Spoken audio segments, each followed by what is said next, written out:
Right. We ready to go? Yeah. Sure thing.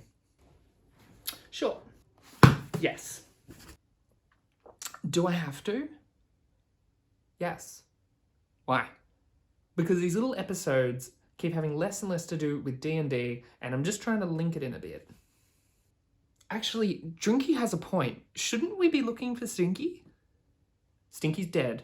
I told you that. But Cowboy heard him on the phone. Caterwauling. It's probably some prank caller. I'm a heartless monster, and even I think that we should be doing something for Stinky. I mean, Cowboy at least has his TikTok account.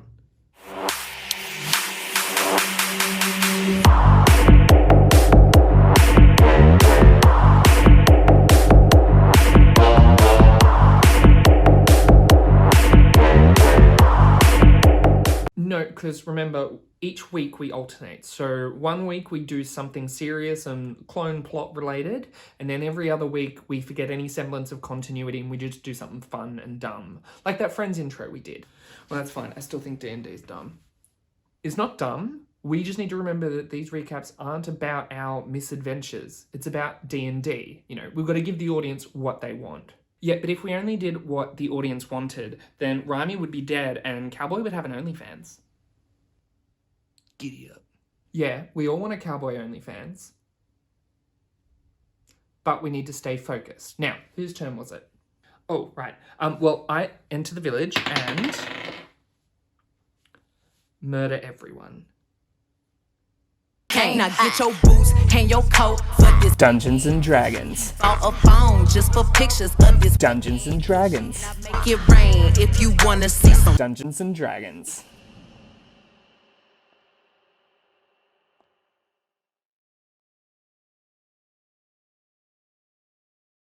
When the Dragnattigans return to the Tipsy Turnip, they find it full of military folk.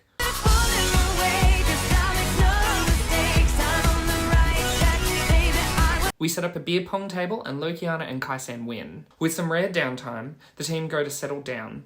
Rick goes to spend some time with Urfix and Carol. Carol bites him, and Rick takes 8 damage before bedtime. Garen offers to help. Rick declines. You can't sit with us. Actually, Megan, I can't sit anywhere. I have hemorrhoids. Lokiana has a moment of introspection now she's no longer a husk. In stark contrast to the rest of the gang, however, she's feeling pretty confident about things. You know when you and your friends take a picture, then you look at it and you're like, ugh, I don't look great in this. What's that like?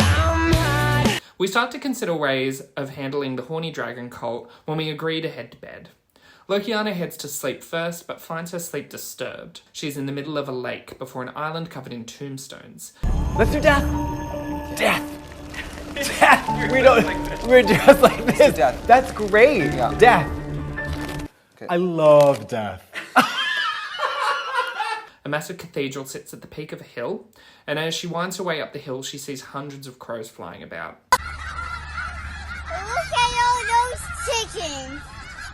She stops before a tombstone which reads, "Here lies Lokiana."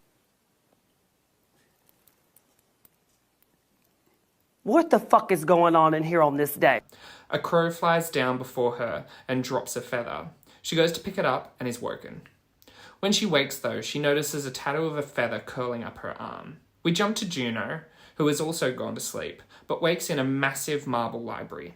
She meets a small lady who cryptically answers her questions about the celestial spheres. The librarian hands her a paper to go down the hall, ending with her finding a book called The Loom, the Thread, and the Weave.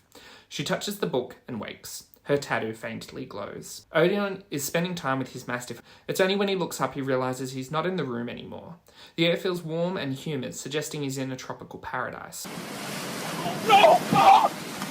Oh! Romeo leads him to a statue of a griffin. They reach a clearing like an oasis with a stone plinth in the middle of it, and a statue of a woman with arms outstretched.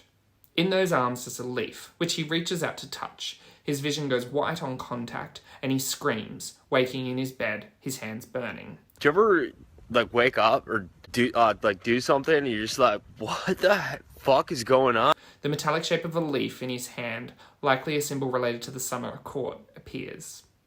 Rick wakes in his bed to see Leah sitting casually at the end of it, looking bored. He's still a little miffed about her letting him fall to his death. Clap if you care. All right, let's move on. Perfect. But she says, "Child, I intend to see you succeed. I need to make sure you're worthy.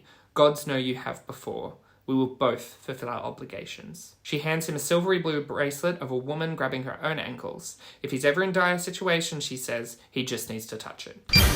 So what's the sitch? She boops him on the nose, and sleep consumes him. In Kaisan's dream sequence, he ends up on a beach, looking out at Melora. Tendrils of inky black gather around her legs. She's screaming, but he cannot make out what she's saying. I don't know what the fuck she's saying, but girl, I am living. He hears only one word, see. He's flung back and sees a table and throne made of white stone. On the throne is a giant man with a blue beard and lightning in his eyes. He has a massive warhammer, which leaks the same black smoke. Kaisan appears in a graveyard and is led away by an elven woman with a beak-like mask.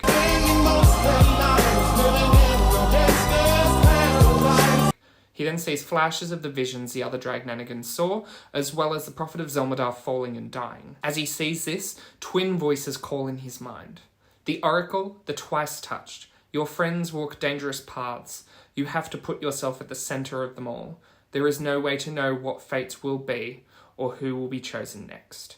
You must guide them, Oracle, or the world shall burn. He wakes to the Melora tattoo on his chest glowing, and the celestial sphere at his side. We all take a time to unpack our dreams. But it wasn't a dream. It was a place. And you were there. And then we head to the Vax Palace to meet with Eleanor Vax. She thanks us for our work and asks us what we think of Garen. Meh. We don't comment.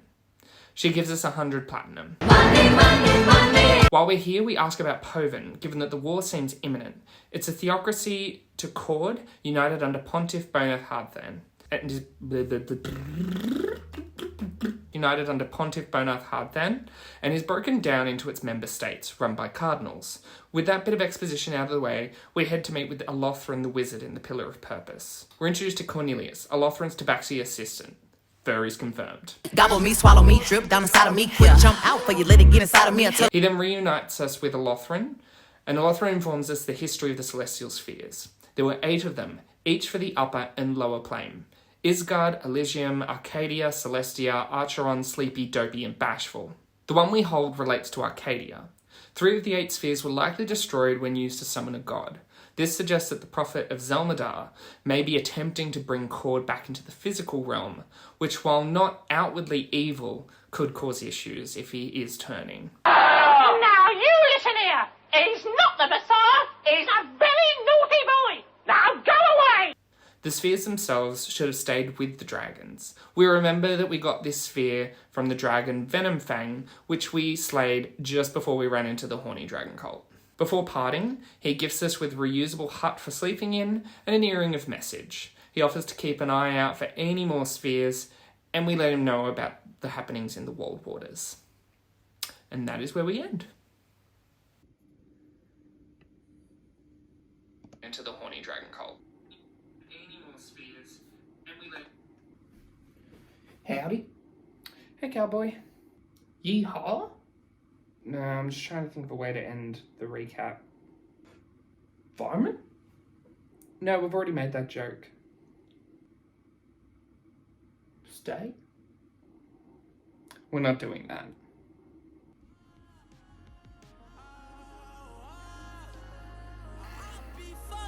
If you can't be right, yeah. I do the same thing I told you that I never would. I told you I changed.